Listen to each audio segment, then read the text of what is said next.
నమస్కారం. ఎస్పీ గారికి, అడిషనల్ కలెక్టర్స్కి, ఇక్కడికి వచ్చేసినటువంటి పాత్రికేయ మిత్రులందరికీ కూడా నమస్కారం. అందరికీ తెలుసు, ఎలక్షన్ కమిషన్ ఆఫ్ ఇండియా వారు 16th మార్చ్ నాడు షెడ్యూల్ విడుదల చేయడం జరిగింది. ఆ 16th నాడు జరిగిన తర్వాత కూడా మనము ప్రెస్ మీట్ పెట్టుకొని మీకు అన్నీ కూడా వివరంగా చెప్పడం జరిగింది. సో ఈరోజు 18th నాడు నోటిఫికేషన్ అన్నది రిలీజ్ చేయడం జరిగింది. రిటర్నింగ్ ఆఫీసర్గా ఫామ్ 1 నోటీస్, అంటే నామినేషన్స్ ఎప్పటి నుంచి ఎప్పటి వరకు స్వీకరించబడతాయి, వాటి ప్లేస్ ఎక్కడ, నామినేషన్ ఎక్కడ హ్యాండ్ ఓవర్ చేయొచ్చు, స్క్రూటినీ ఎప్పుడు ఉంటుంది, విత్డ్రావల్ ఎప్పటి వరకు ఉంటుంది అన్న టోటల్ డీటెయిల్స్ తోటి ఫామ్ 1 నోటీస్ని కూడా ఈరోజు నోటిఫై చేయడం జరిగింది. అండ్ ఈరోజు నుంచి 25వ తారీఖు వరకు, ఏప్రిల్ 25 వరకు ఉదయం 11 గంటల నుంచి మధ్యాహ్నం 3 గంటల వరకు రిటర్నింగ్ ఆఫీసర్స్ ఆఫీస్లో, అంటే ఇక్కడ జిల్లా కలెక్టరేట్లో, కలెక్టర్ కార్యాలయంలో, కలెక్టర్ ఛాంబర్లో నామినేషన్స్ని స్వీకరించబడతాయి. రిటర్నింగ్ ఆఫీసర్ ఆ నామినేషన్స్ని స్వీకరిస్తారు. రిటర్నింగ్ ఆఫీసర్ లేని సమక్షంలో ఆ నోటిఫికేషన్లో ఇచ్చినట్టుగా additional collector local bodies Shivendra Pratap గారు ఏఆర్ఓగా వారు స్వీకరిస్తారు. 25th వరకు 3 o'clock వరకు నామినేషన్ స్వీకరించిన తర్వాత 26th నాడు 11 గంటలకు ఏవైతే నామినేషన్స్ వస్తాయో వాటిని మనము స్క్రూటినీ చేస్తాము.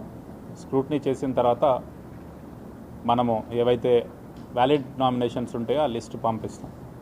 29వ తారీఖు 3 గంటల వరకు లాస్ట్ డే ఆఫ్ విత్డ్రావల్. ఎవరైనా విత్డ్రా చేసుకోవాలి అనుకుంటే వాళ్లకు 29వ తారీఖు నాడు 3 గంటల వరకు విత్డ్రా చేసుకునే అవకాశం ఉంటుంది. ఒకవేళ ఒకరికంటే ఎక్కువ మంది పోటీలో నిలబడితే 13 మే నాడు పోలింగ్ అన్నది జరుగుతుంది. మనకున్న పార్లమెంట్ కాన్స్టిట్యుయెన్సీలో ఉన్న 7 సెగ్మెంట్లో కూడా ఉదయం మనకు 7 o'clock నుంచి ఈవినింగ్ 5 PM వరకు మనకు పోలింగ్ జరుగుతుంది.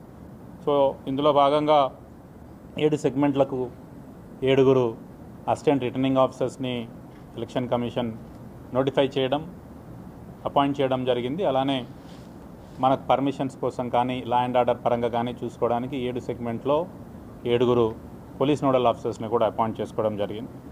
Returning officer collector Mahabubnagar ఉంటారు. అలానే వికారాబాద్, కొడంగల్ దానికి ఏఆర్ఓగా అడిషనల్ కలెక్టర్ ఉంటారు. నారాయణపేటకి ఆర్డీఓ నారాయణపేట, మహబూబ్ నగర్కి ఆర్డీఓ మహబూబ్ నగర్, జడ్చెల్లాకి additional collector revenue Mahabubnagar, దేవరకద్రాకి స్పెషల్ కలెక్టర్ భీమా ప్రాజెక్టు, ఆ తర్వాత మక్తల్కి additional collector local body Narayanpet, షాద్ నగర్కేమో RDO Shadnagar, plus 2 additional AROs, additional collector local body మరియు మున్సిపల్ కమిషనర్స్, ఈ 9 మంది కూడా ఏఆర్ఓస్గా వ్యవహరిస్తారు.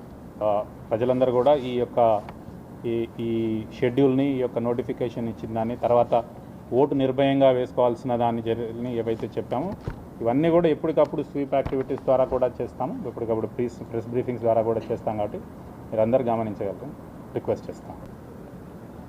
ఓకే, అందరికీ నమస్కారం అండి. Collector sir and additional collectors and all the officers present here. So as we see, the notification has been announced on 18th of April regarding parliamentary general elections. So Mehboob Nagar district lo police and law and order point of వ్యూలో మనం అన్ని measures తీసుకుంటున్నాము.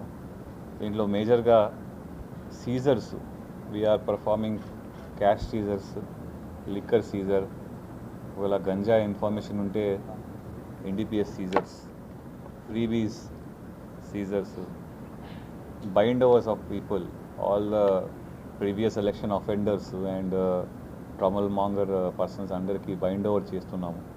అట్లానే NBW execution అది మొత్తం pendency clear చేపిస్తున్నాం. So all these things are being performed as part of enforcement from police department.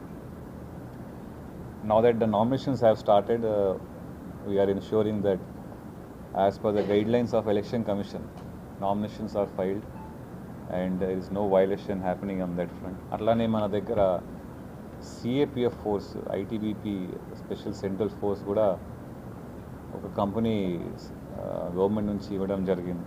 So election commission has given as one company, and ఇంకా మనకి ఇంకా some more companies will be reporting. So ఈ special ITBP ఫోర్సెస్కి మనము area domination and flag march exercise కోసం రెగ్యులర్గా వాడుకుంటున్నాము. Daily బేసిస్లో డిఫరెంట్ మండలాల్లో పోయి area domination, flag march exercises conduct చేపిస్తున్నాము. Main point is to instil confidence in the voters so that they're not under any fear or any muscle power, and they exercise their right of vote in a free and fair manner. Law and order point of view lo, we are doing all the measures which are instructed by the Election Commission of India so as to ensure that we have free and fair elections.